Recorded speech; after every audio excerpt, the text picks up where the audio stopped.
episode is brought to you by Marantz, makers of the ISA award-winning Model M1 streaming amplifier. Click the link below for more info. You know what? I might have made a mistake in my best of 2024 video that went up a couple of days ago.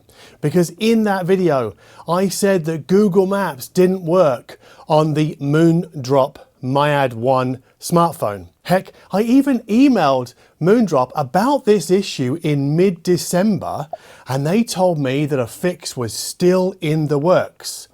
But someone commenting under that best of 2024 video said that the Google Maps fix arrived with September's firmware update. And that's an update that I didn't apply until today, until this morning. And sure enough, the blue dot now appears as it should do in Google Maps, and we get turn-by-turn directions. So look, you can see the blue dot there, right? So this means that I can now use the MIAD-01 as my daily driver smartphone. Now, to qualify for inclusion in my best of 2024 list, I must have used the product being awarded at home for at least a month during the year. So hearing or seeing a product at a hi-fi show does not count. And you know I've heard stuff in my house because our B-roll shows exactly that. And on my website, I give you self-shot photos. And I do this because I think it makes for better looking coverage and because it builds trust. Now, this is a personal call, but I think Best of 2024 awards can only go to products launched in 2024 or the dying embers of 2023. So, for example, the best album of 2024 wasn't Laurel Halo's Atlas because that came out in September 2023. Now, I realise that many viewers want to know how these best of 2024 products compare to similar products released in years past. Essentially, I think what a lot of people want is the best that you can buy in 2024. Now, I'm sorry, I can't give you that because I'm just one person doing this. Well, Olaf is like the second person, but he is just in charge of B-roll and video coloring. He does a bang-up job of that, but all the listening and all the kind of planning, that falls to me. And obviously, if we're doing reviews throughout the year, there isn't really the time to kind of keep track of how each product sits, I guess, or compares against other products that have come before it, because I don't have those products here any longer. And as you know, our videos take up to 40 hours to plan, to shoot, and to edit. So I can only really give you my picks of this year's new products. So it might only just serve as product discovery for you. But I hope you see this kind of synopsis as glass half full. But yes, in the context of all other network streamers selling for less than, say, a few $1,000s, I still think the FiiO R9 is the best of that bunch. Because firstly, it gives us HDMI ARC. Secondly, it has an SD card slot on the back for like portable player or DAP-like functionality. Thirdly, its vertical screen means it works like a smartphone for, and this is important, I keep saying it, I'm repeating myself to the point of irritation, I think, really, it has the Google Play Store. And number 4, it does more than pay lip service to headphone listeners. So in other words, I think the R9 is the complete package.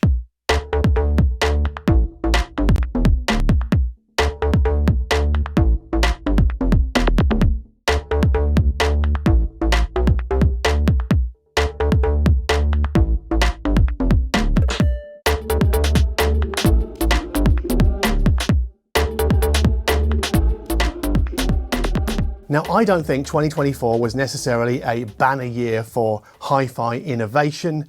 I think we are now a long way down the road from revolutionary products like the Key 3 and maybe the Chord Mojo or the Chord Hugo. And nothing I had at home in 2024 turned my head quite like those Key or that Chord. So this is why this year I generally focused on functional flexibility, because functional flexibility increases a product's appeal. It broadens its appeal. It makes it appeal to more people, I think. And also, I think functional differences carry more weight than sound quality differences when we are talking about DACs, because the sound quality differences between DACs are relatively small. At least they are compared to the sound quality differences of other components in a hi-fi system. So remember, the pecking order for sound quality with a loudspeaker system is room first.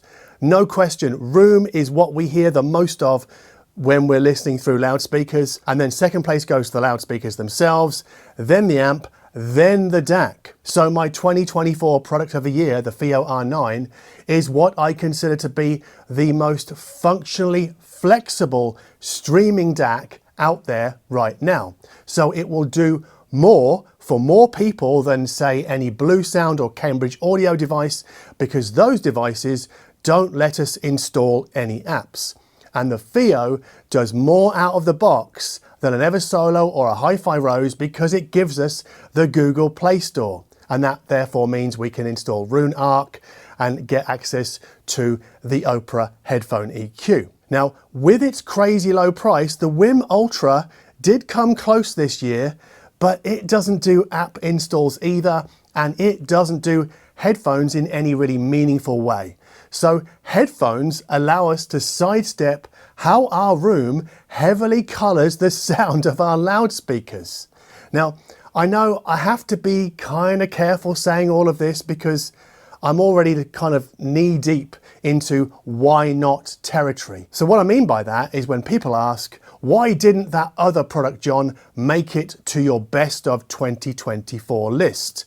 Now, I'm sure you can appreciate that it would take me hours and hours to explain why certain products didn't make the cut.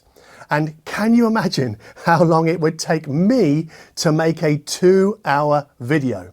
So just so you know, this is not me kind of bragging or anything like that, or playing woe is me, but this week's best of 2024 video is 35 minutes long, so that's double what we normally do, and it took the best part of 2 full working weeks to plan, to shoot, and to edit. I'm not complaining, I'm just giving you that information for the context here. So like a 2-hour video might take me a full month to make if we're going to put all the B-roll in it anyway, and that's what I want to do.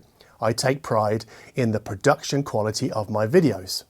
Besides, right, back to the point, I think it's much more instructive to explain why my 4 picks for 2024 did make the cut. So allow me to recap here. So the Moondrop MIAD-01 smartphone got the nod because it's currently the only smartphone being made with audiophile sensitivities. Now, I dig the Campfire Clara because their tuning takes, I think, a radically different view of how high frequency information should be presented in an IEM. And also because it's aimed at musicians as much as it is aimed at audiophiles. But again, full disclosure here, the Clara's co-developer, Alessandro Cortini, is a personal friend of mine. And then we come to Roon's OPRA, the headphone EQ that I've been raving about. It's one of my picks because it has the potential to benefit every Roon user listening through headphones. And also because it's a community-driven project